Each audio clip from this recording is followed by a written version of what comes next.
culture, the internet, and our media-driven society also impacts on our viewpoint.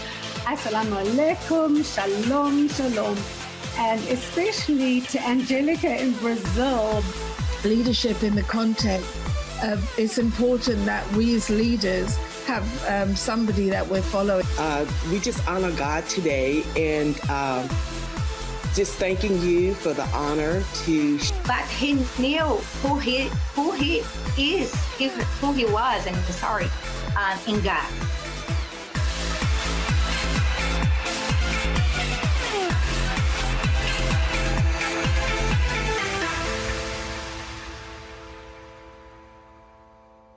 Welcome, everybody. I just want to welcome you to this online summit today.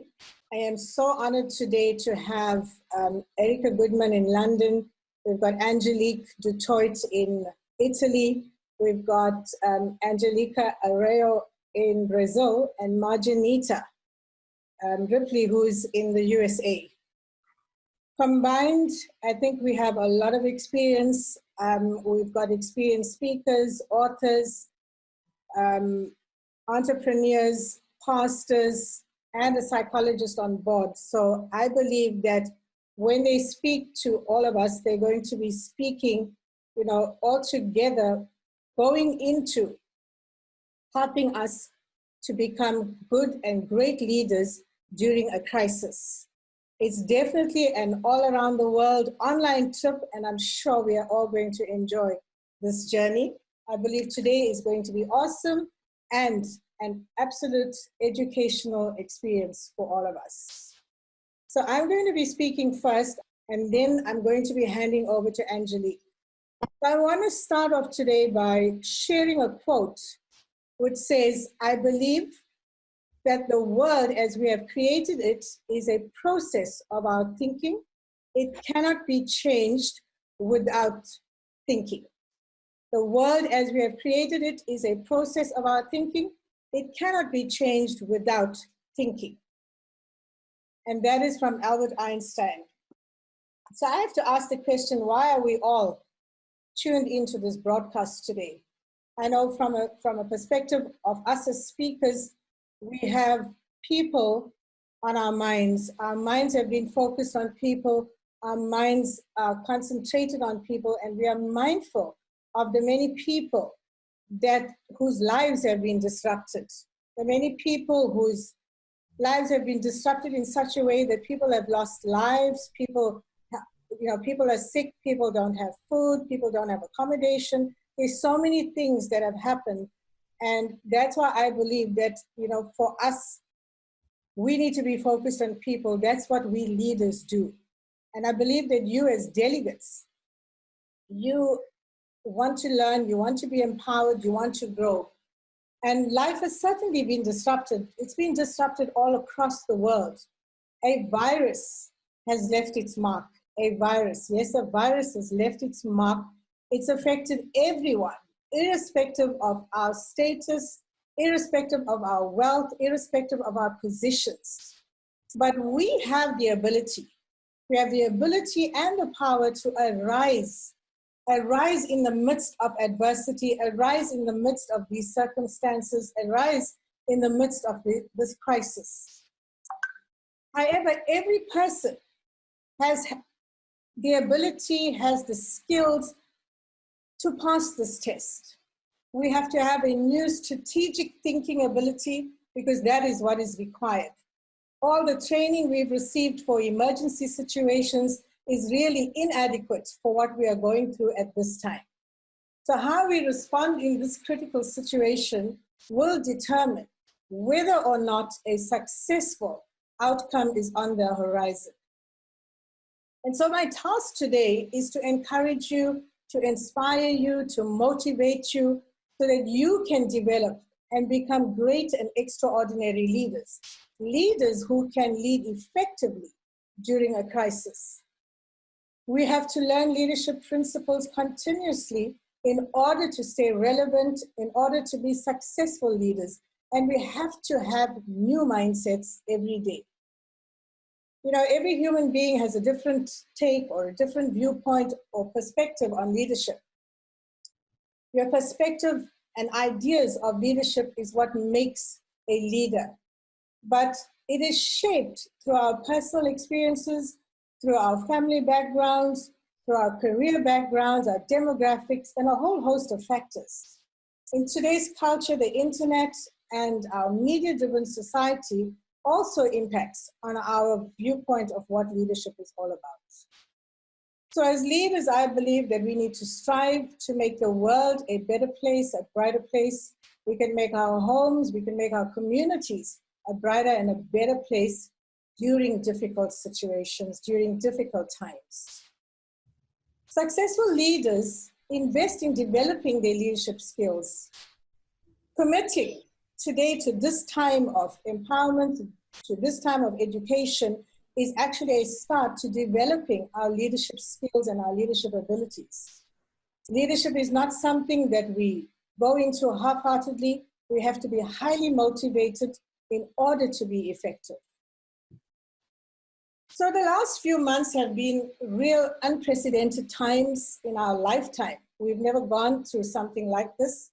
We find ourselves in uncharted waters. We find ourselves in turbulence. But really, we have found ourselves in uncharted leadership territory. So as the internal and external environment continues to get disrupted, it is more important than ever for every one of us to be well-qualified leaders or captains. Just because there's an interruption does not mean that it has to be disruptive to you. So as leaders speaking on this platform today, we ourselves have gone through crisis at some point. In fact, at many points in our, many times in our lives, we've gone through so many challenges, but we've always come through. And I'm sure many of you listening today on this Zoom platform, you're saying, hey, Sandra, I've been through challenging times. Let's get moving. Let's get to the point. I'm not a leader. Let's find a solution. I just want to get through this challenge. I just need a solution for such a time as this. But really speaking, every one of us are leaders. If you're a leader at your workplace, you may have influence with your friends. That puts you in a leadership position. That's what leadership is about. John Maxwell says leadership is influence, nothing more, nothing less. So it reveals that you have some measure of leadership within you. And I strongly believe that every one of us has leadership potential within us, but it's just waiting to be tapped, waiting to be developed. Most outstanding leaders, most great leaders would tell you that working through difficulties is what made them better leaders. A truly great leader will rise to the top during troubling times, when difficult situations arise, when he or she needs to take decisive action. Leaders, they say, emerge during a crisis. It takes someone with a clear vision and unstoppable fortitude to emerge as a leader or be a leader or lead an organization through its worst times. You will encounter unforeseen roadblocks, but it's about being focused and changing your mindset. As leaders of big or small departments, big companies, small companies, organizations, ministries, corporates, whatever the case may be, even a little club, but we constantly have to make adjustments as the world around us changes. Sometimes it's big changes, sometimes it's small changes, but it requires that little change. And life steers us in new directions when we least expect it. We have to be able to keep alert to opportunities, to challenges, so that we can make the right moves and we can make the right decisions. We must be able, when we have to make changes midstream, when the wind changes out in the ocean, the captain of a ship has to make changes. He has to make adjustments. So the captain of a ship is on standby 24/7, sometimes 365. He has to make decisions according to what the environment presents. The waves change, the winds change, the weather changes. One moment it is night, one moment it is day. So he or she has to be in three-dimensional mode. So you see, you have to change the way you think, the way you act, and the way you do things, because it's about opening one's eyes to infinite possibilities. So what I have learned in life is that leadership has a voice. Leadership has a loud voice. Leadership has a voice during crisis. It has a voice louder than the ocean. It has a voice louder than negativity. It has a voice louder than gloom and despair. It has a voice louder than whatever we're going through, bleakness, despondency, anything that we're going through. We can use leadership as our voice. Leaders take adversity and turn it around. You have to use it for your advantage. You have to look at the opportunity in the middle of crisis. You have to take action. You can't just remain steady and hope that someone will figure a way out. You don't live with the notion that this too shall pass. Yes, it will pass. But we as leaders have to act on it to make it pass. So you never allow the size of a crisis to keep you down. No matter what the size of a crisis is, you got to pick yourself up and keep moving. You have to weigh the situation. You have to look at the advantages, look at the disadvantages, look at the positive factors, the negative factors. Where do I fit in? How can I make a difference? What can I do? How do I diversify? What is my purpose in this? You know, we all have a purpose. We all have a purpose on the earth. And I believe that we were created for such a time as this. Your master and your creator, God had you in mind for such a time as this. Isn't it amazing that we find ourselves to be living during this crisis, during this time? So we are definitely born for such a time as this. And you have to treat it as, this is my time, this is my moment. I can make an impact. I can add value to someone's life. I can make a difference. Oftentimes people look at their own situations and they think, you know, this is the end, and they get stuck in that zone. But it's so much easier to look at the big picture, because when you look at the big picture, you will see yourself rise up, because you will see the testing, you will see the times of test arise, but you know you can pick yourself up every time, pick yourself up no matter how many times you fall, you pick yourself up even the 7th time, the 8th time. You pick yourself up and you keep moving forward, because you can still make an impact. Every crisis takes you to another level. It takes you to the next level. That's how God designed us. So that when we go through stuff, He's literally teaching us like children.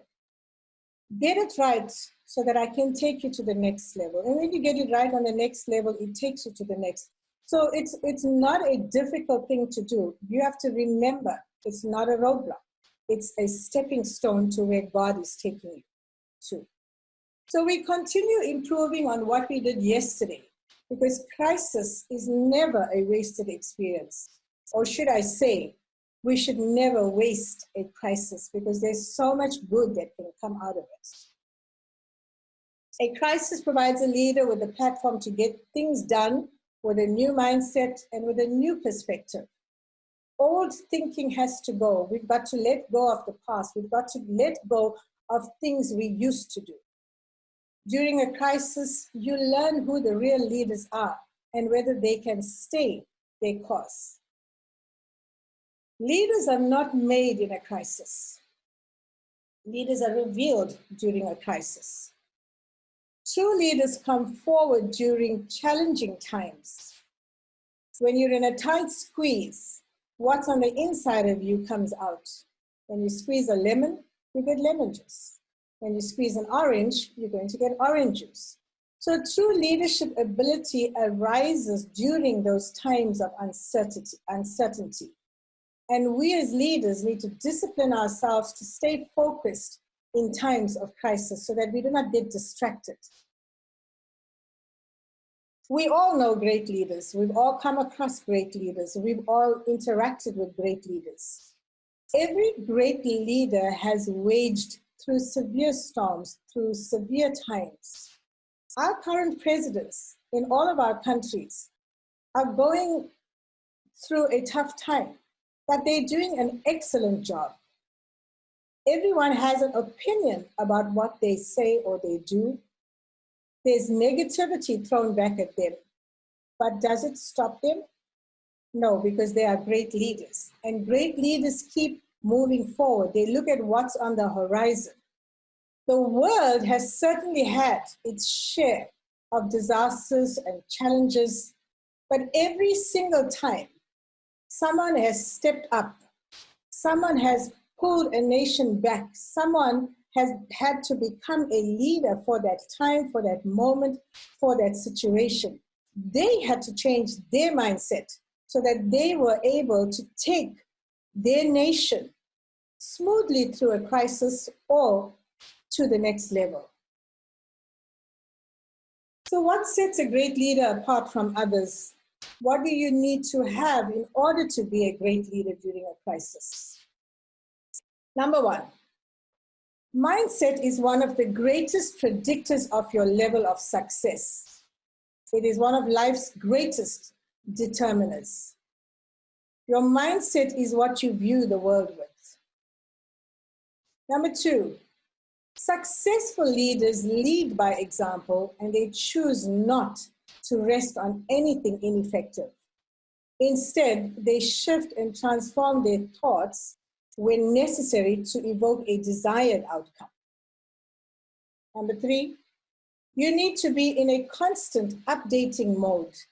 If you are content with where you are, how you think, and what you do, then you have no greater desire for something larger.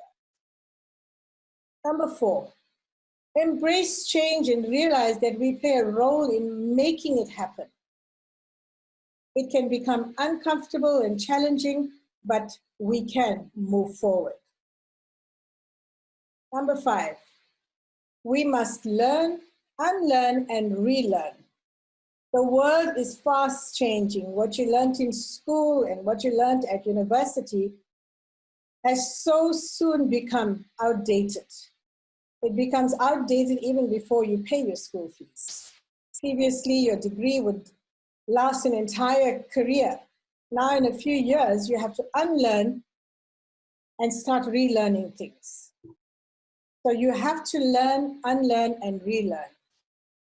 Number six, be courageous in the midst of uncertainty. Your leadership expands or shrinks in proportion to your courage. A person steps out and makes one courageous decision, and that one domino starts many other dominoes from falling. We have to step out and take that first step. Number seven, today's best cannot meet tomorrow's challenges. If you want to become good at mindset shifting, you need to keep getting better, because tomorrow's challenges will not be won with today's abilities. And finally, surround yourself with the right people. You have to eliminate negative people. You have to surround yourself with people who think creatively, who are always looking for solutions, not looking for obstacles. You have to find people in your circle that are like-minded. They can constantly adjust their thinking. They look ahead, they surround themselves with people just like you. So you need to surround yourself with people that challenge your thinking. I want to end with this quote, which I think is very potent. I can't change the direction of the wind, but I can adjust my sails to always reach my destination. Thank you for listening to me. I trust that you've been empowered, you've been educated, and that you've received something out of this teaching. We're going to move on, and Angelique Dutoit, who is in Italy, she will be actually taking us to the next subject. All of our speakers are gifted in their own areas. They're pastors, they're psychologists, speakers, authors, entrepreneurs. And so they're going to speak about leadership in crisis, whether it's from a personal perspective or whether it's from a business or ministry perspective. Thank you, Angelique. I welcome you today. Thank you so much. Thanks, Sandra. Well, I think you've really shown true leadership today, because I know the pressure can be very on with a situation like that, and you just sailed through. So well done to you. Buongiorno, everyone from Italy, and to our South African viewers, good afternoon, goeiemiddag, dumelang, sanubonani, to our Muslim watchers, assalamu alaikum, shalom, shalom. And especially to Angelica in Brazil, bom dia. And it's wonderful to connect with other speakers on a platform like this. So thank you so much for the invitation, Sandra. One of my favorite greetings is an ancient Sanskrit greeting, and it is the word namaste.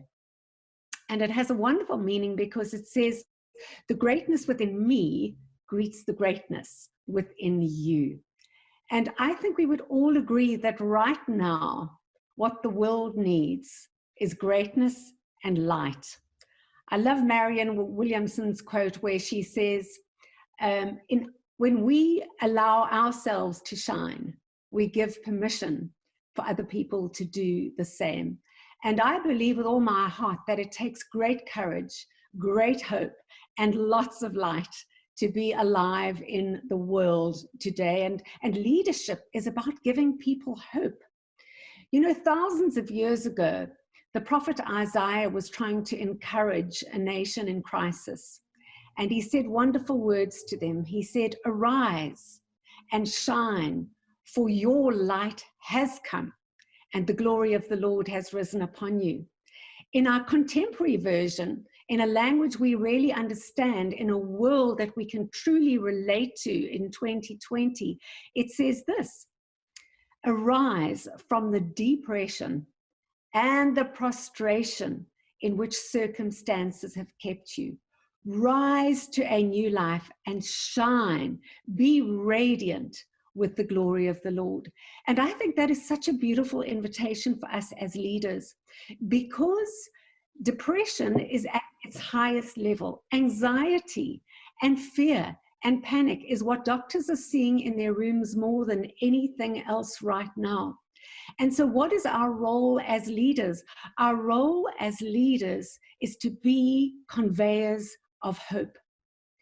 We need to remember as leaders, however, that we cannot give what we do not have.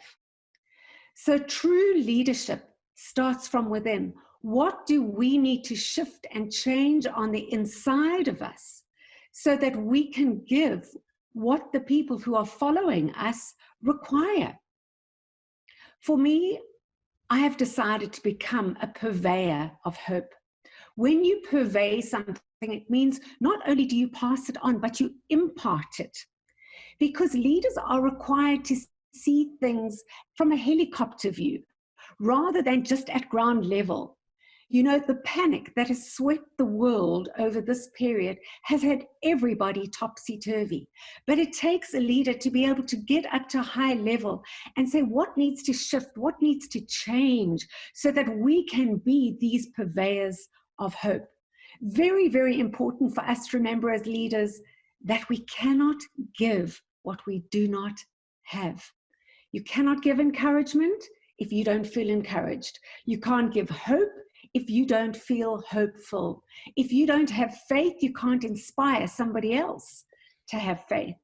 And the truth is, we are living through a pandemic of a virus. But I believe of greater danger to the world is the pandemic of fear and panic, because that means we are losing faith. That means we are losing hope. And so the wonderful news I want to share with you today, particularly for those of you who are leading other people, is that just as this virus may be contagious, just as panic and fear is contagious, what is really contagious is calmness, peace, hope. Calmness is contagious. Now, it may mean that you have to get alone with yourself, pull yourself up by your bootstraps and say, let's get this thing in right perspective. But calmness is contagious. How do we create this calmness? Well, here's something that I've learned over many, many years of my life, is that fear and panic can only access my life in two ways. It can only come through what I see and through what I hear. And the moment I take it on as my own, for example, watching the news exists because it sells panic. It sells fear. Somebody said the other day, remove the media and you have no virus. Well, we do have a virus, but it's the spin that is put on it that creates this fear. So when we then take what we hear and what we see into our mental realm, our emotional realm, our physical realm, we become that fear. We become that panic. And it's not long before we begin to speak it. And leaders, we are responsible for the words that we speak. Why? Because words create your world. We often live through what we speak and we don't even realize it. Words are very powerful, and the world was created by what? By words. And so we need to get to that place of speaking calm, speaking hope, speaking peace, just quietening the noise of what we hear every single day. So I believe that this era that we're living in is calling for a new level of leadership. And what is leadership essentially? It's being courageous enough to be a pioneer. It's being the one that's prepared to go out front. It's the one that's prepared to take the risk. You know, like in the military, you always get that leader that goes out, scans the territory, and then brings his soldiers on behind. But while we're doing this, we need to keep the right attitude. I know for all of us, it is very easy to get down, to get negative, to get depressed, to get anxious. And like Isaiah said, it's time for us to arise out of that depression. It's time for us to arise from that prostration. What is prostration? It's being flat out, worn out, unable to put one foot in front of the other because we just are lacking hope, we're lacking courage, and we're lacking faith. So I want to give you the 3 C's that we really need to avoid as leaders. And the first one is we've got to avoid criticism. We criticize governments, we criticize presidents, we criticize politicians, and we criticize each other. It is so easy to say, and I write about this in many of my books, it's very easy to be an armchair critic. It's very different when you're standing in a leadership role and you can't please everyone. Everyone has a different view, a different perspective, and a different outlook. And there is no way in the world that you're going to please everyone. My husband always used to say, it's the world, the universe according to Du Toit. 1/3 of people will think you brilliant. 1/3 of people will be indifferent. And 1/3 of people will think you're a fool. So if as a leader you're trying to please everybody, it's never going to happen. But we as leaders need to take responsibility, not to criticize others. The second C is let's stop condemning. Let's stop blaming. Let's stop saying, you know, if it was done differently, then we would have.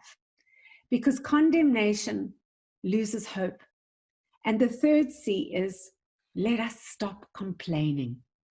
Complaining has never changed anything. What has changed something is true leadership. And I know that I'm speaking to people today. You're leading people who are depending on you for your light to shine. They're depending on you for their hope. Why? Because in a matter of moments, I know it was over a couple of months, but it seemed like in a matter of moments, nearly the entire world was in complete shutdown, in complete lockdown. Governments spun out of control. Economies are in free fall. Food is literally being taken off people's tables. And so what is it going to take to turn this around? It is going to take people who can see the invisible to do the impossible. Why? Because in a sense, we are really fighting an invisible enemy. And that invisible enemy, whilst it is creating havoc, can be shifted with people who decide to have the right mindset. What is the right mindset? We've got to rise above it. It is incredibly interesting to think that the word corona is a Latin word for crown. And it's as if this pandemic has come into the world through a dark force that has tried to crown humanity with fear, anxiety, debilitation, and depression. It's tried to paralyze and polarize the world. And something Sandra said in her presentation was leadership has a voice.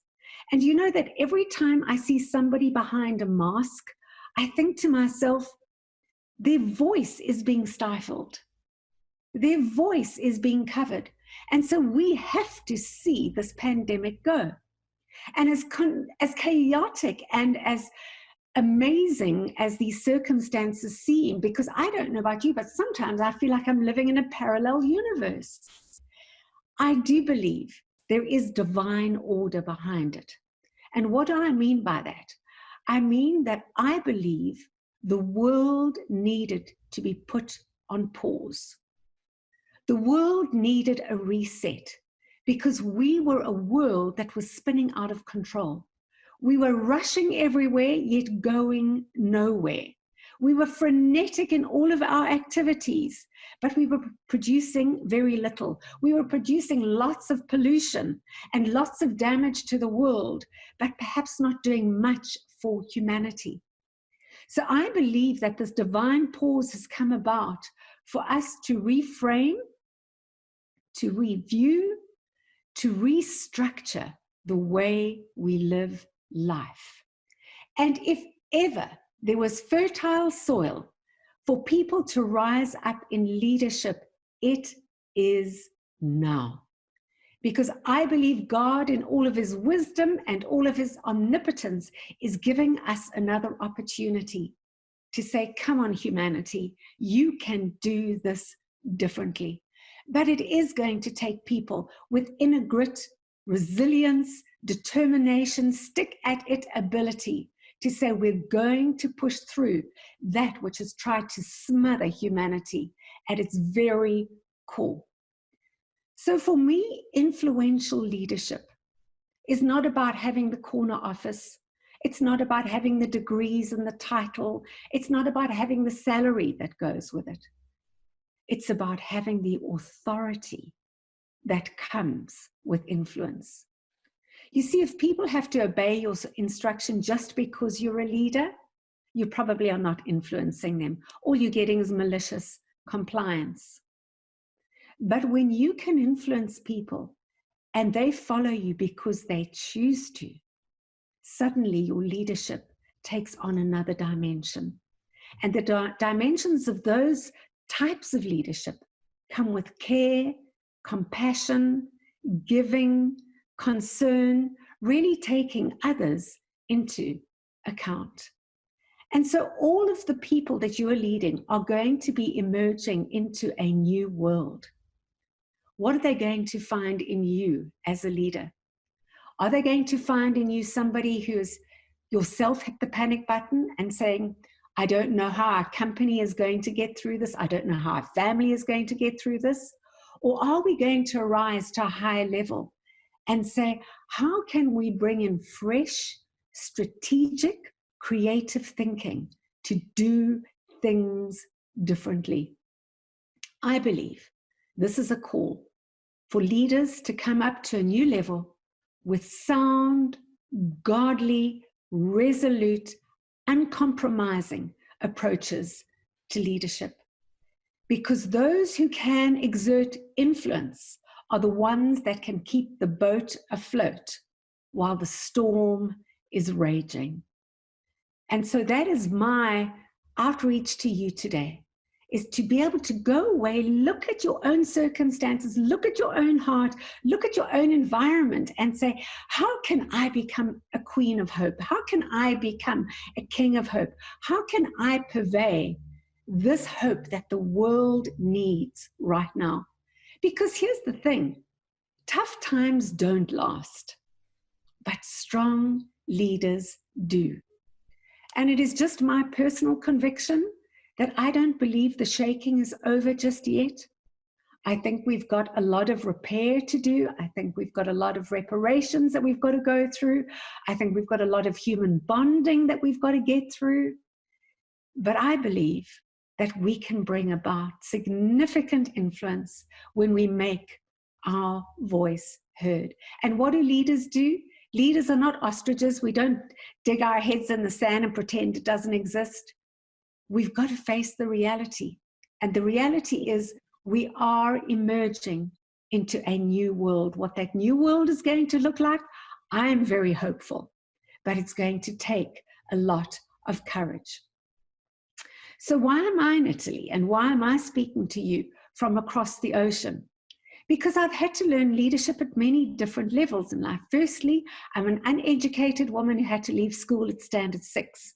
I learned very early on in life that nobody else was going to make success happen for me. And we don't have the time for me to have written all about it in my books, and much is on leadership. But I'm a living example of if you choose leadership as a lifestyle, your life will follow suit. Your life will change. I had in 2019 the opportunity to take a sabbatical through a series of events which caused me to look at life very differently. I began to realize that much of what we do frenetically in the name of productivity can be done just as well when we do things succinctly, well planned, well thought through, and sometimes we're far more effective when we take time to be still than when we are rushing everywhere, going nowhere. And so it also afforded my husband and I great amounts of time to travel together. And in 2019, we'd spent decades building very successful businesses together. I'd been writing many books, and I had decided that on the 31st of December 2019, that would be the end of my sabbatical. The 31st of December was a day just like any other. My husband walked into the kitchen with our Cocker Spaniel dog in Cape Town, and he said to me, "I'm going to take the dog for a walk." I said, "Why don't you have some breakfast before you leave?" He said, "No, I'll have some when I come back." He took the dog for a walk. I got a phone call, which was very unlike him to call me while he was on a walk. He wanted to be collected. My son rushed to fetch him, brought him home, and everything about him said to me, something is not right. Well, not only did my sabbatical end on the 31st of December, but so did my marriage, so did the life of my husband, so did my future change on the 31st of December. And you see, leadership is not just about leading the masses and having the fame and acclaim of all of your glorious successes. Leadership is often what happens in the quiet place. Leadership is mostly what happens in the secret place. Is can you find the inner grit? Can you find the resource? Can you find the ability to press through when it feels like everything is pushing back at you? So I came to Italy to register my husband's death because we are permanent residents in Italy, even though our home is in South Africa.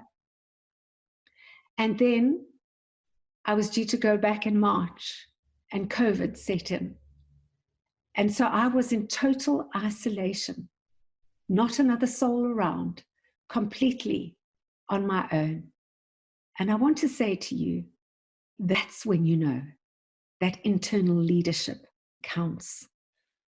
You see, I've got to be able to lead myself before I can lead the masses. I've got to be able to look at myself in the mirror and say, Angelique, do you live what you speak? Because if I don't, then I have inauthentic leadership. And that never changes another life. If we're going to be purveyors of hope, we have to be able to say to people, it is absolutely doable. It is infinitely possible. So what did I learn in lockdown? I learned that time does not mean because you're locked behind a closed door, because you cannot be free to travel. It does not mean that you cannot be productive.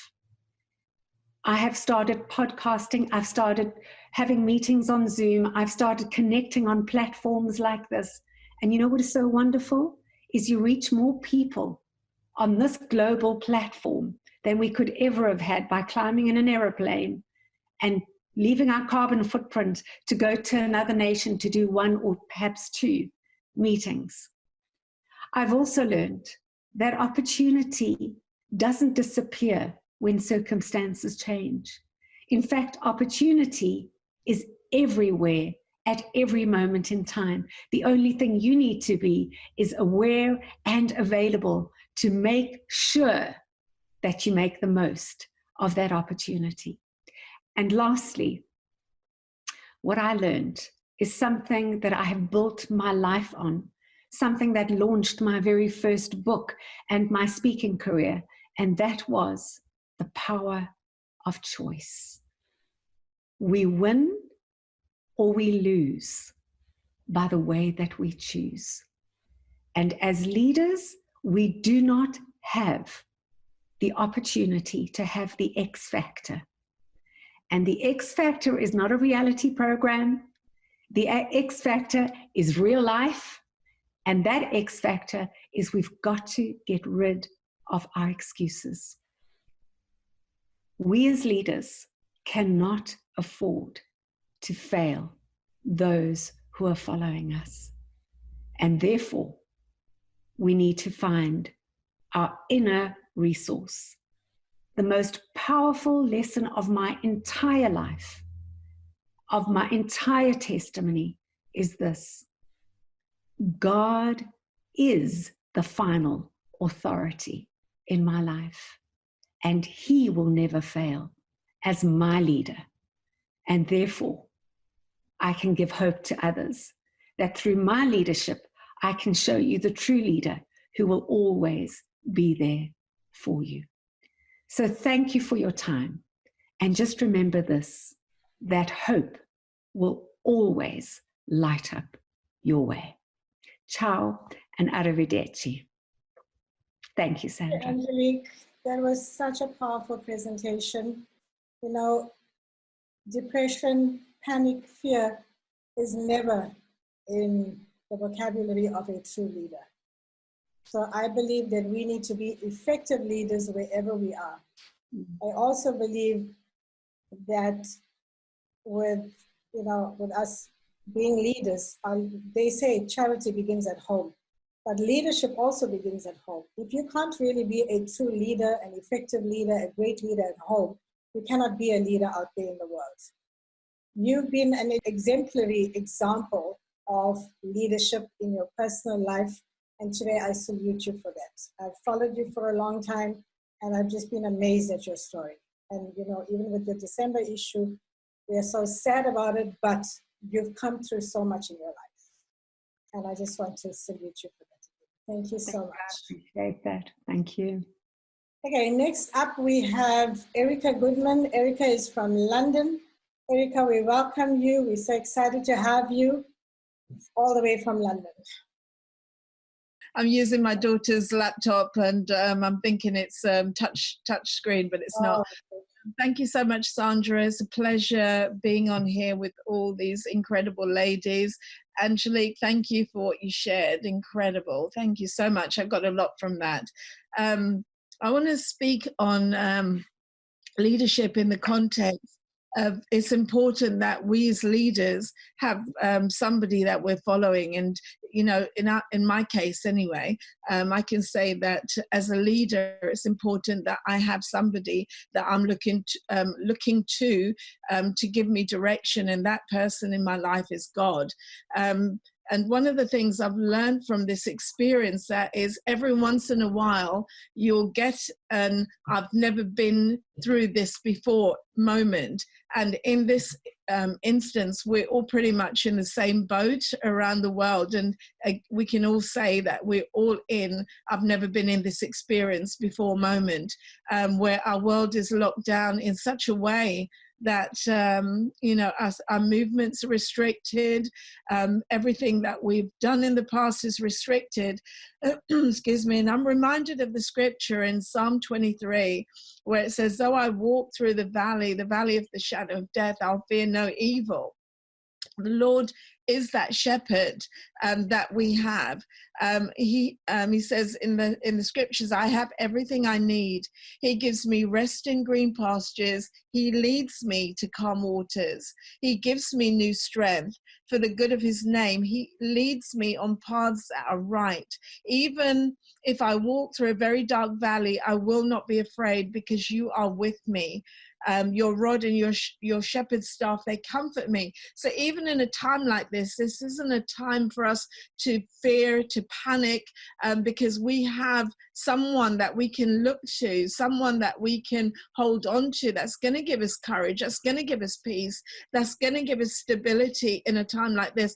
And I love something that Angelique said, if you can't lead yourself, you can't lead others. Every leader needs to be able to know when times like this happens, that fear is not my portion, confusion is not my portion. I need to know who to run to in times like this. One of the things that we prayed when this situation hit, we prayed and we asked God to give us the wisdom to lead our people through this season. And as a leader, we need to be able to hear from God, to know how to progress forward.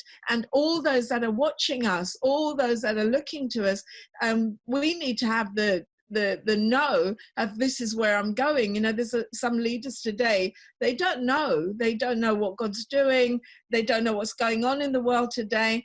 And I recognize, as well as what Angelique said, that this is very much a time of reset.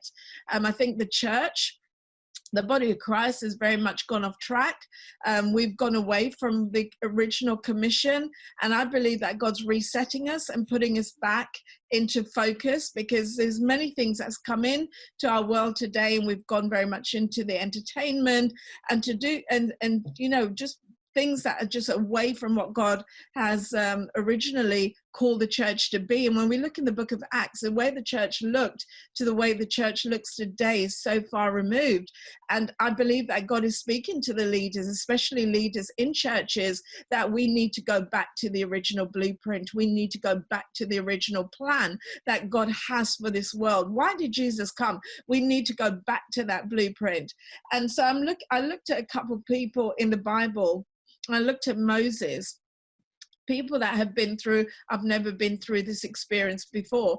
And here was Moses that was in a place that God wanted to use him as this incredible leader to deliver, we all know the story, to deliver the children of Israel from a place of bondage.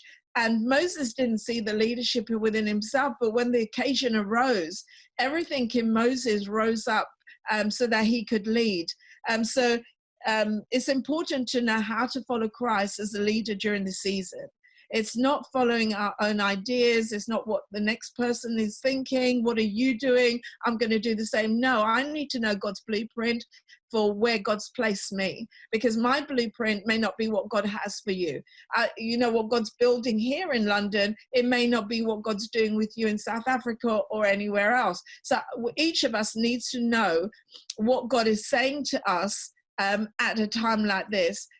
It's important that even as non-leaders, because I don't presume everyone's a leader, but even if you're a non-leader, it's important for you to know what God's saying to you at a time like this. In fact, it's most important that those that are in leadership positions know how to be led by the Spirit of God. We have leaders like Moses, who led thousands as they navigated through, I've never been through this before moment. Why was he able to? Because he knew how to follow God's leading. And it's so important that we know how to follow God's leading, because it's not that he's going to give you the big picture. straight away. Sometimes God leads you day by day by day, and it's knowing how to take one step or one day at a time. You know, fear is one of those things that's prevalent around the world right now. And I love what the definition that Angelique used for the word COVID, the corona, was it corona?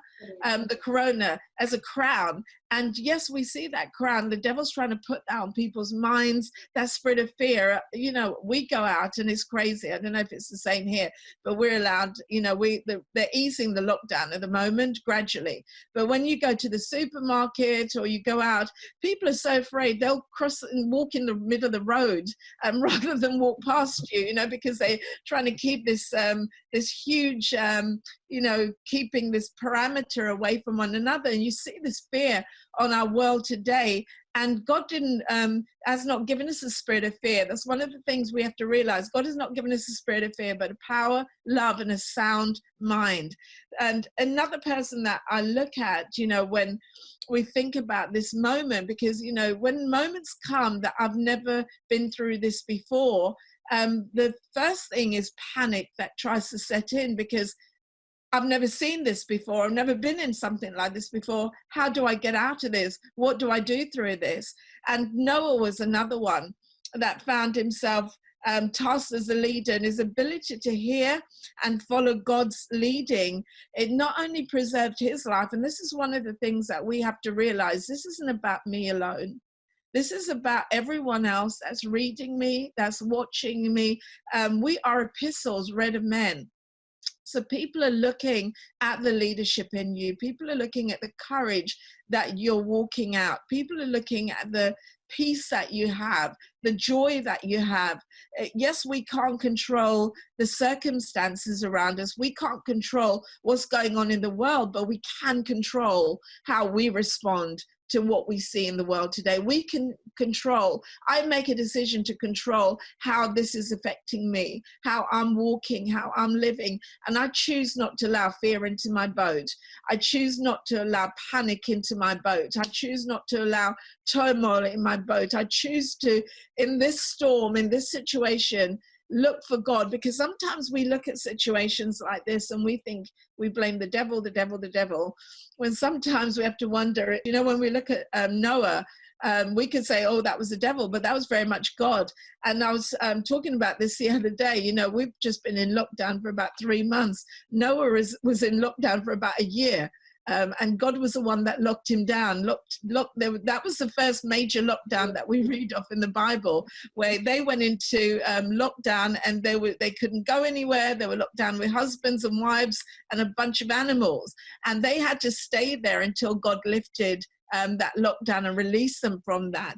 But in the midst of that, you know, that must have been a pretty frightening thing. When you think about it, that must have been scary, because you can't see no land. All you can see is water.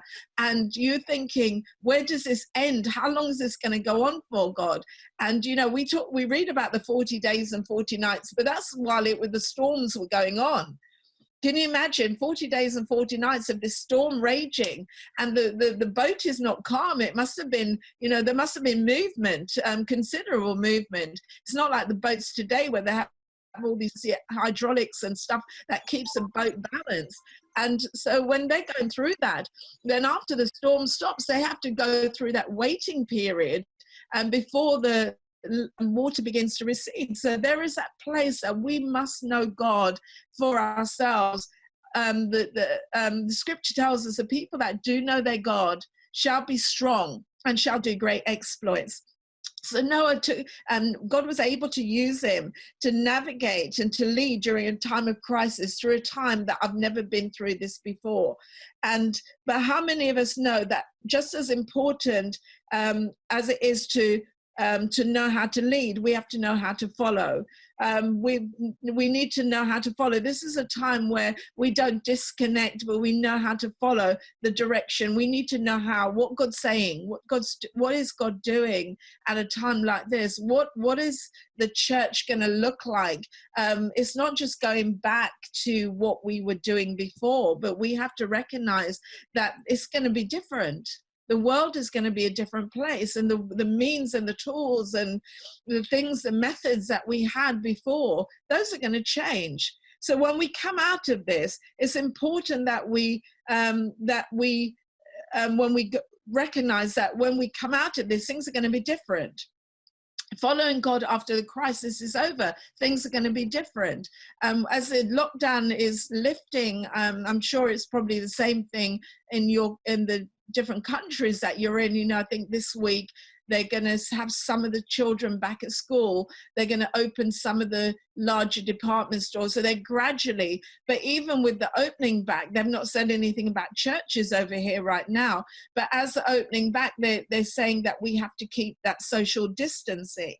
But recognize that after the crisis is over, that we need to still know how to navigate through the next phase, the next level. Noah and his sons were given an instruction when they came out of the boat, when they were on dry land, they were given the instruction, be fruitful, multiply, replenish the earth. That was God's instruction to them.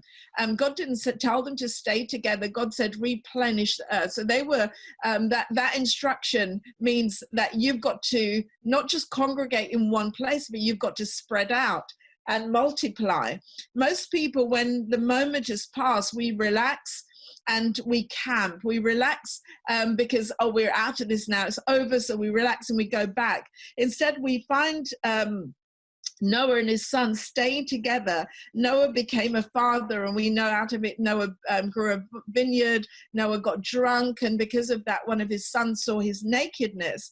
And it wasn't until God intervened and said, you know, in the context of they've not really actually followed my instruction for this new world. We've come out of this, the world is new, everything is new again. And because they weren't following the instructions, God had to intervene. Because if you remember, they were building the Tower of Babel, and God had to come and confuse their language in order to force them out to go into different places to replenish the earth. So we need to recognize that out of it, that things are not going to be the same. As much as everyone longs for things to get back to what we call normal, things will undoubtedly not be the same. They rarely are ever the same again after a significant crisis. The world is not going to be the same as it was before. Our responsibility as leaders is knowing how to lead the people into the new normal. How do we lead people into the new normal? And how do we help them to understand what God is saying in this season? That means there's an onus, there's a responsibility on us to seek God for what does this look like? God, what is it that you want me to do? How do you want us to navigate this new normal? We may not know exactly what this new norm will look like at the start. That's why it's so important to know God and to know his voice. This new norm may mean restrictions on our gatherings and our church services. So how do we navigate that? These restrictions may mean more churches and organizations will become digital. Well, we've seen a tremendous increase. I think Angelique touched on it again, where we're now able to reach, like you said, you know, you can get on an aeroplane and you go to one country and you speak at one or two meetings, and you may reach a few hundred or a few thousand people. But what we've found that with this new digital platform, we're reaching people around the world, and it's incredible, and it's something that we want to maintain going forward into the new norm. It's something that we wouldn't have probably, and even this platform that we're on right now, it wouldn't have been had we not been in this crisis. So there's a lot of good that's coming out of it, and that's what we have to see, the positive in what we've just come through. There's a lot of positive here. It's not all negative. There's a lot of positive in here, because we do like midnight prayer. And we have hundreds and thousands of people that tune in at midnight our time to come on and pray. And most of us know if we do prayer meeting in our churches, you may get a handful of people that will come out even with the main congregation. So we're reaching people on a daily basis that we weren't able to reach before. This new norm could mean economical upheaval, which we've seen where you know, there's a lot of businesses that probably going to fold during a time like this. There's a lot of small businesses that are struggling. All of this is going to take time to recover. So we're not going back to things as they were. It's going to take a moment for us to recover from what we've been going through. Either way, normal will be different. It's not going to be the normal that we knew before. Crisis changes our methods. And crisis changes the way we do things. So the way we've done things before, crisis has changed that already. So although this initially may be difficult for people, moving them forward, people will transition with us. Regardless of what we go through in life, we have it in us to move forward. You know, my sincere condolences, Angelique, for the loss of your husband. But there's something in us that causes us to move forward, even as difficult, even as painful, even as challenging as what we go through. There is something innate in us that causes us to move forward. We don't stay behind in the crisis. We don't get stuck in the past. And I'm speaking to anyone that may want to still stay in the past. You cannot stay there. God has something greater for you to do. So what should good leaders do in times of crisis? Don't abandon ship. First of all, in fact, if you do it, it shows you were not a leader to begin with. A good leader does not jump ship. A good leader stays and navigates through the storms. We seek to understand before being understood. So it's important that as leaders, we seek to understand what's going on, what direction to take in order that we can be understood.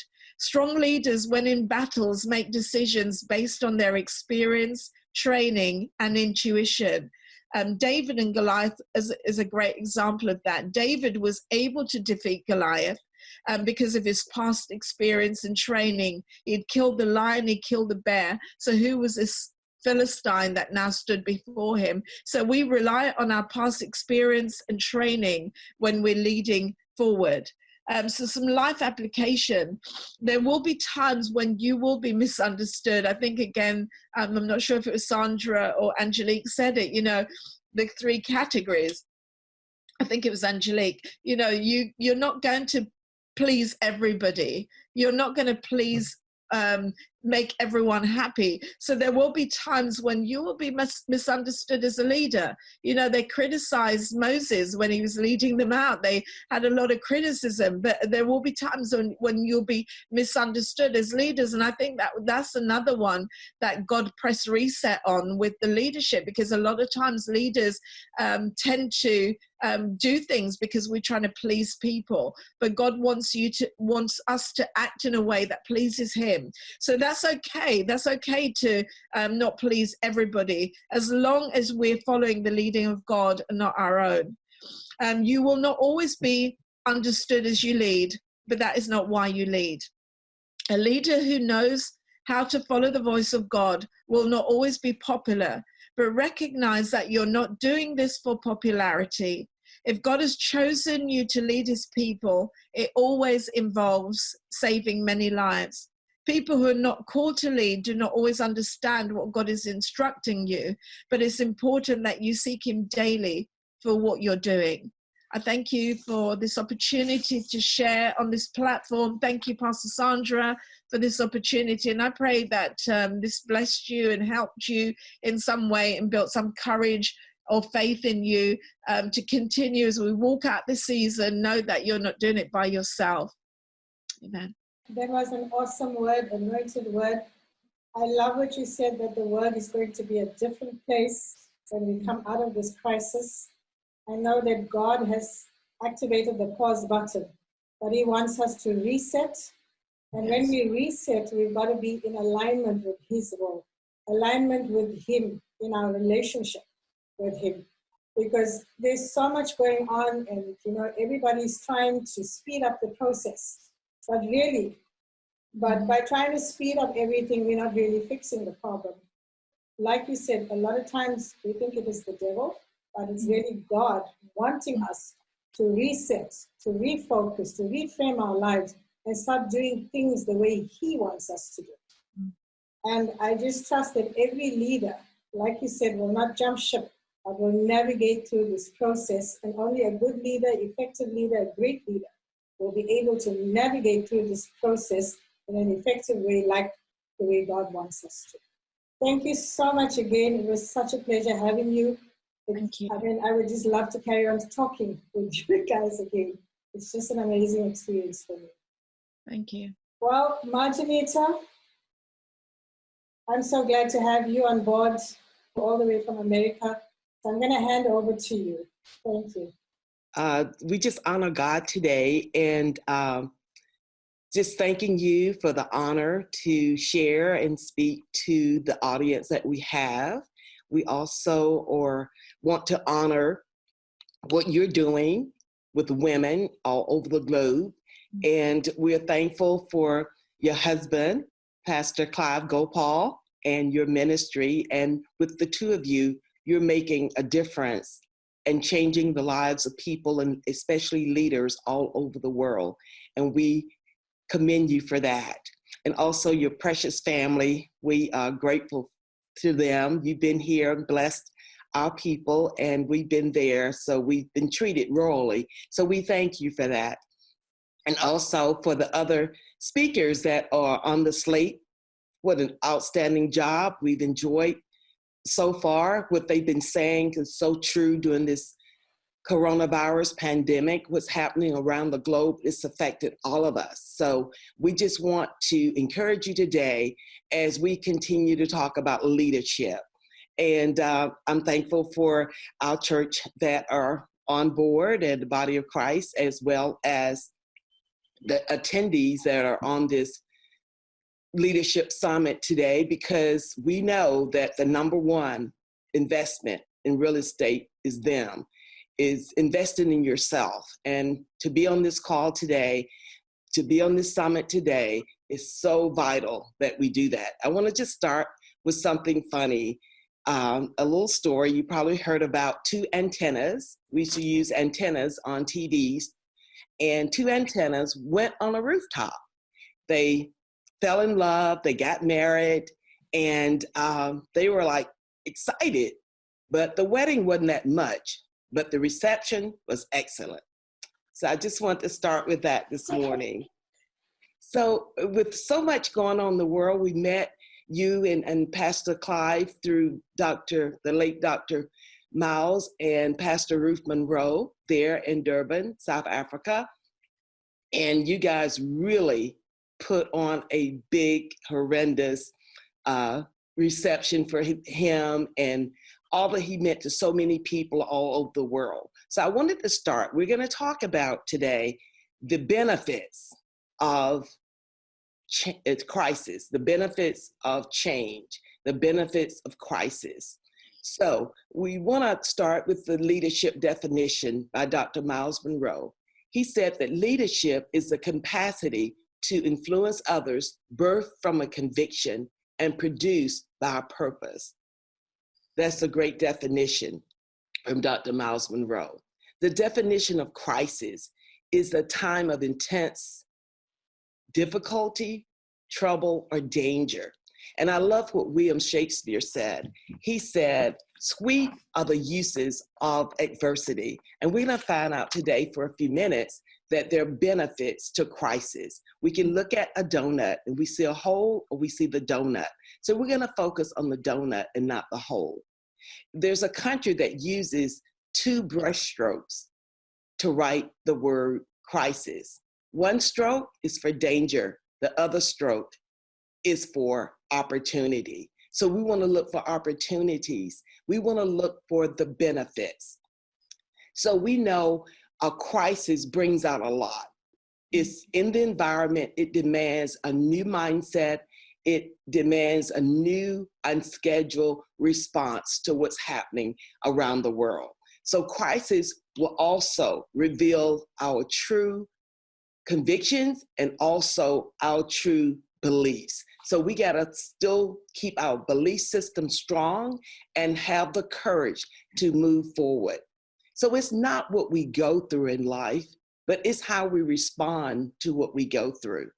And during this crisis, we see it has affected all arenas of life with people around the world. So we want to look at how do we respond to crisis. We can either be positive about responding and see the benefits, or we can see the negative. So we should choose as leaders to see the benefits and see the positives. The first positive is crisis forces us to become innovative, to have new ideas and new methods of doing things. We have here in America, and you probably might have it there too, the WFH is working from home. We find new ways to do things. So many companies did not have employees come there, so they began to work at home. So that's a benefit where we can work at home and still get results. Number two, crisis is the incubator of creativity. We're grateful for technology, just like we're on the Zoom call today. There are conference calls and so many methods. And like someone said, I think Erica, about the prayer. More people are online praying, and that's great. And we should always do that. I know there's creativity in ways that we worship online, as well as some people are in the parking lots in their cars, and they have the big screens, and the person speaks from the screen. So there's so many ways to be creative and get through the crisis rather than subduing to it. And number three, crisis helps us out of our comfort zone. You know, when you're used to doing a certain thing a certain way, you continue in that complacency, as it were. So crisis will see the opportunity for the change and not the setback. Because a lot of times we tend to want to focus on the negative, on the setback, but look at the opportunity for change that crisis will offer us. There's a saying that says, "Blessed are the flexible, for they shall not be broken." And that's so true, because crisis will test the resilience of your business. And it will test how resilient you are about moving forward. No decision you make affects just you. That's why we have to get our direction from God and know that we're being led by His Spirit. Number four, crisis causes us to grow and develop. Former president of South Africa, Nelson Mandela, said, "Education is a great engine of personal development." And that is so true. We have to learn to keep developing ourselves, expose ourselves to new ideas and new trains of thought. Our leadership ability and our maturity will be tested in time of crisis. Like never before, we're being tested. So the key is, let's pass our test, and we can. That's the good news. Also, crisis expands our capacity, number five. It expands our capacity. We're limited by three things in life: the knowledge in our minds, the worth of our character, and the principles upon which we build our lives. The knowledge in our minds, the worth of our character, and the principles by which we live our lives. And it's so important that we are set on principles, that we're living by conviction and not on preference. So I remember once I worked for one of the telecommunications companies here in the US, it's the largest, and as a manager in the advertising group that I worked in, we had a crisis. Our machinery only could do so much with the number of employees we had at the time, and the supervisory department needed help because the sales force had turned a lot of work in, and it was, they continued to sell. So we had a crisis. We could not produce the work. So we came together and we came up with a plan. We had limited equipment, and to get new equipment would take months. We didn't have months to get our work completed. So what we decided to do was to have different shifts, work around the clock, and that would produce work for the next day for them to push out more volume. And that's not a man idea, that was a God idea, to still be productive in the midst of a crisis. And I feel like that's what we should be doing now. No matter what's going on, where there's a will, there's a way, and we can press through to the other side of crisis. So we need to make sure that we're providing these opportunities for our workers. We're providing opportunities for the jurisdiction that we oversee. Number 6, crisis provides motivation to try new things we've never done before, like working from home. Workers need the proper tools and technology so they'll be effective in their work from home. There's a new level of loyalty and transparency needed. So we gotta, encourage them to try new things, because if you keep doing what you've always done, you'll keep getting what you always gotten. And to get different results, you have to be open to be motivated to try new things. Number 7, crisis requires innovative thinking, and it helps expand our brain beyond the default setting. A lot of times we're set a certain way, and anything new comes up, we kick it out, our core belief system. So we have to be open to have new creativity, new innovative thinking to get things done. I know here in the US, restaurants that have never done curbside services before, all of a sudden, they're bringing your meals out to your car. Mm-hmm. They're opening tents where you can go and pick up your food, and there are more meals that are being delivered. They're delivering your groceries. So if the world can come up with ways to do new things, do new methods, certainly we as leaders can. And that's what it's all about. Even people getting married, they're not just waiting. They're like, we're getting married by Zoom. How about that? And also funerals or homegoings, they're doing those in a virtual manner as well. So where there's a will, there's a way, and we can press through and get through this. Number 8, crisis puts a demand on our potential. A lot of times we think we can't do things, but we really can. It stirs up ingenuity in us and fresh ideas and a way of thinking and being productive. Instead of just punching a time clock, if you're working 8 to 5, what they're saying now is we want productivity. Even if you're working from home, we trust you. The equipment can't do it, the technology can't do it, but your loyalty and commitment to getting the job done can be seen and evidenced in your results. So we got to look at our results. Are we problem-oriented? Are we solution-oriented? So as leaders, we got to press through and be solution-oriented. We can't just look at, I'm here 8 to 5, but we got to, in business, tell our employees it's about results and being productive. Also, number 9, crisis sharpens our leadership duties and responsibilities. Sometimes we have to look at maybe cross-training other people to do the same job. So if someone's out at a particular time, the other person can fulfill that spot and the job still gets done. And so important as leaders that we communicate, we coordinate, and we cooperate, having a grateful attitude, an attitude to let's get it done. Let's be a team, because teamwork makes the dream work, and that's so important. And we think something is impossible. Another saying I like by former President Nelson Mandela, incredible leader, said, it only seems impossible until it's done. We think looking at a situation is it's impossible, but it's not impossible if you can get it done.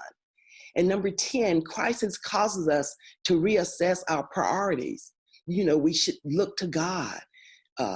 We have been spending a lot of time with family members. That wasn't done maybe before the crisis, because the crisis maybe forced the parents to be at home with the children. School is out now, but a few weeks ago, a couple of months ago, school was in session. So it forces us to maybe homeschool our children, to be teachers, to be an activity director, to have activities for them, to be creative in what we're doing. And I think that's been great. That's a benefit to the crisis that we look in. It's always good to look at the positive. Also, gender role shifts. Maybe where one spouse is laid off or furloughed or maybe unemployed, the other spouse can step in to maybe cook, do duties. Now, I know that's a stretch of the imagination to say that, but regardless of if the a husband lost their job or the wife lost her job, we still got to make it work. Let's have a family meeting. What can we do to make things better? We got to maybe redistribute household tasks and responsibilities and duties. And doing that, you're teaching your children responsibility. You're teaching them to have a good attitude because we're pushing past the crisis that we find ourselves in. I'm reminded of the story of Mother Teresa, a small woman in stature, but great in heart. She was awarded the Nobel Peace Prize in 1979 for her humanitarian work with the poor. She did a lot of work with the poor all over, especially in India. And someone asked her advice, like they were so amazed at her receiving the Nobel Peace Prize. They said, well, what advice would you give to us from receiving your prize? You know what you need to do? She said, you need to go home and love your family. And I just want to encourage us today as leaders, we must love God, we must love our families, spend time, be patient, have a grateful attitude. There's so many benefits in crisis that we don't even realize that we have. The old saying goes, you don't miss your water until the well runs dry. And I want us to be encouraged today that we can always get through crisis if we set our mindsets to it, we keep a good attitude, and we're grateful. If you're faithful in that which is another man's, God will give you that which is your own. And we should always see the solution in every problem, not the problem in every solution. If you come up with an idea, it might not be perfect, but you can make adjustments. You can fine-tune that idea and look for the positive. Look for how you're going to get through the situation. And another recipient of the Nobel Peace Prize was Dr. Martin Luther King Jr., who was awarded the Nobel Peace Prize in 1964. He's a native son here in Atlanta, Georgia. He was a committed leader to civil rights, as well as committed to racial justice through nonviolence means. So that was special that he is noted around the world for that. And he said, if you can't fly, then run. If you can't run, then walk.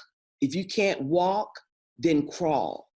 He said, whatever you do, you must move forward. And I want to encourage leaders today, whatever you do, move forward. Don't quit. Don't throw in the towel, but you must move forward. I want to just thank God for my family, our children, April, Heather, and Joy, my husband, Dr. Joseph Ripley, and all the wonderful people around the world. We want to encourage you, whatever you do, keep moving forward. God wants us to excel in everything that we do. He's with us, he's in us, and he's for us. We can't go under for going over because we're going to move forward in life. Thank you, Sandra, for the opportunity to share. As I've shared the benefits of crisis, let's get all the benefits. Let's look at the benefits and not the setbacks. God bless you. Absolutely. Thank you so much, Marjanita. That was awesome. I love what you said. Crisis expands our brain beyond the default settings. And it's so amazing because that's what helps us to get out of our comfort zone. Crisis takes us to another level. It forces us to grow and develop. It forces us to receive benefits, the benefits of just our family itself. So it's just amazing listening to this today. And I want to say that as leaders, we should continue to be positive. We need to continue to be positive during any crisis that we face. And whatever we do, we will be moving forward. Thank you once again. Angelica, we're so glad to have you all the way from Brazil. I don't know if you have your translator with you today, or you're going to just do this by yourself, but we're so excited to just have you all the way from Brazil. Hi, hello everybody. Thank you, Pastor Sandra, for letting me be part of this group. I wanna share something about the impact of the pandemic here in Brazil. We are living in a very difficult time, and because many people, are dying, the schools are closed, hospitals are full, and many people are starving.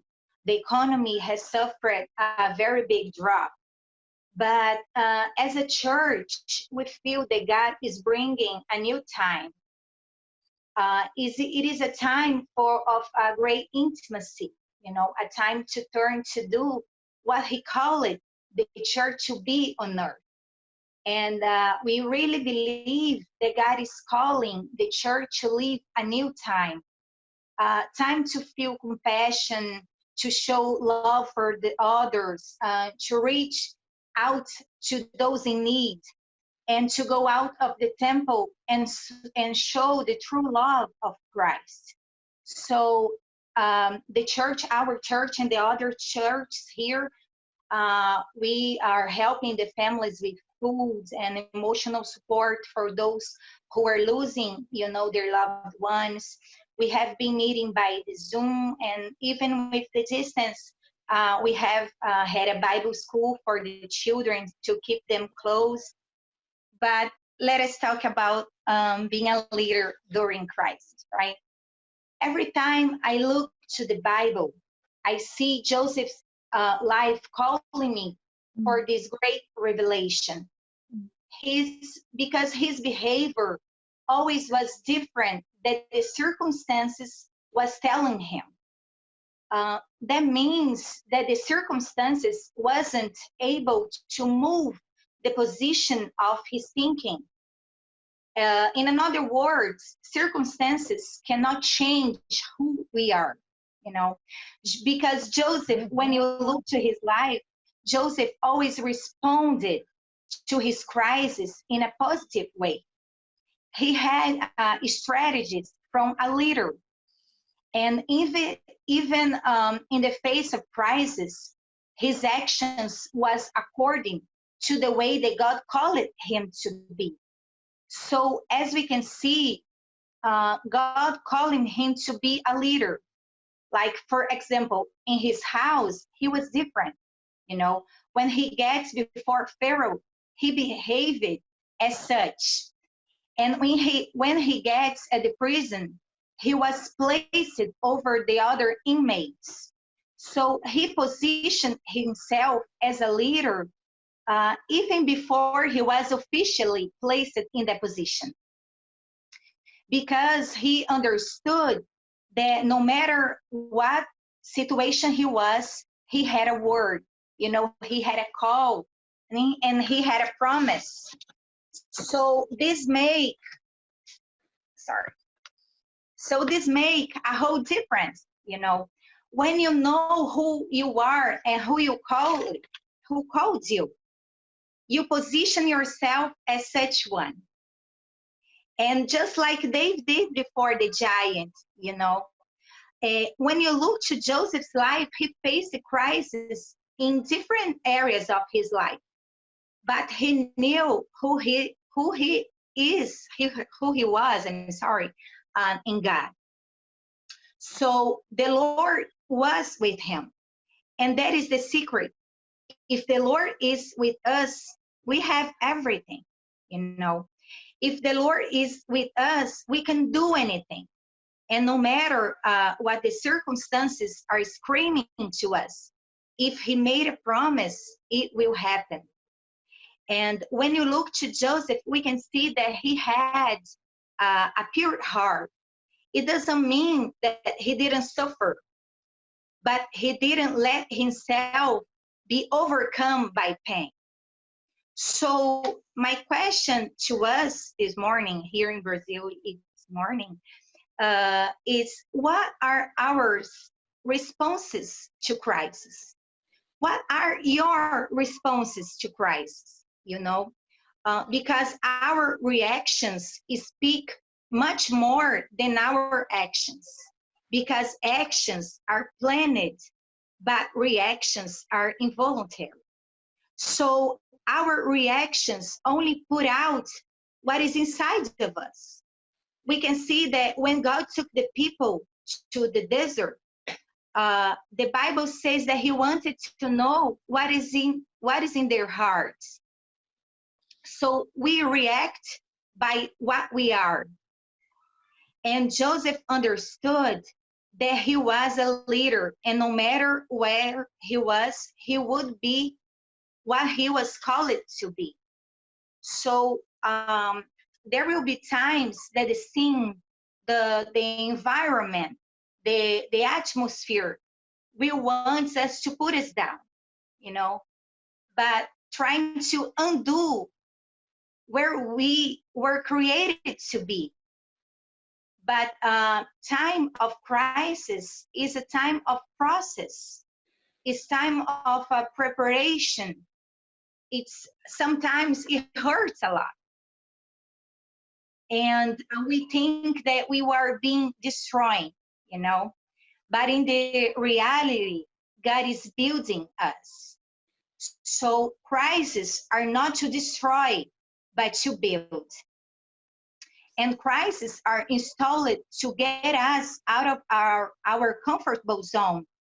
So crises are to show us the greatness of our God and who he really is to us.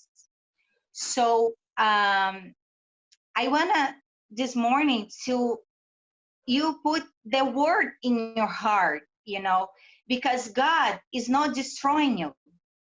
You are in the process of being the leader that he created you to be. When I went to a very difficult time of my life, God gave me this word, Angelica, I'm not destroying you. I'm changing you, know, I'm building you. I'm preparing you for what I have to you. So we have to keep this in mind. The time of crisis is time of process. It's a time to grow up in Jesus. It's a time to put our eyes in him. And we have to know that he's working inside of us. He's changed everything inside of us. So that's the word that I want to tell you this morning. Put this in your mind. God is not destroying you, but he will building you up. He is using this process, this crisis, this moment, and everything around you to create a great leader. And I want to say thank you for this opportunity. Thank you, Angelica. I appreciate that you were willing to allow us to test your English. You did an excellent job. You did an A grade. I know it was the most difficult thing for you to do, but it's actually been awesome. Thank you so much. And like you said, I love what you said, that God is building us through this crisis. He's not destroying us. And it's all about change. It's all about a process that we go through. So as leaders, we will go through a process of shifting with our mindsets, shifting in every aspect of our lives. So this is the time that he's using, as much as he's put us on pause, but he's using that time for us to build ourselves rather than feel like we are being destroyed. I want to thank all of you lovely ladies for submitting your time, your presentations. It's just truly been awesome. It's been such an empowering time, not only for me, but for our delegates. I know for sure that they have been educated, they have been empowered. And I know that just listening to the different perspectives from South Africa, the US, London, Brazil, and Italy, it's just been so empowering, just getting the different perspectives and how each country has adapted, how each person has adapted to what has been happening. So I truly want to just thank you for coming on board and just submitting your time so that we could have this special day. Until next time, everybody, be blessed and stay safe.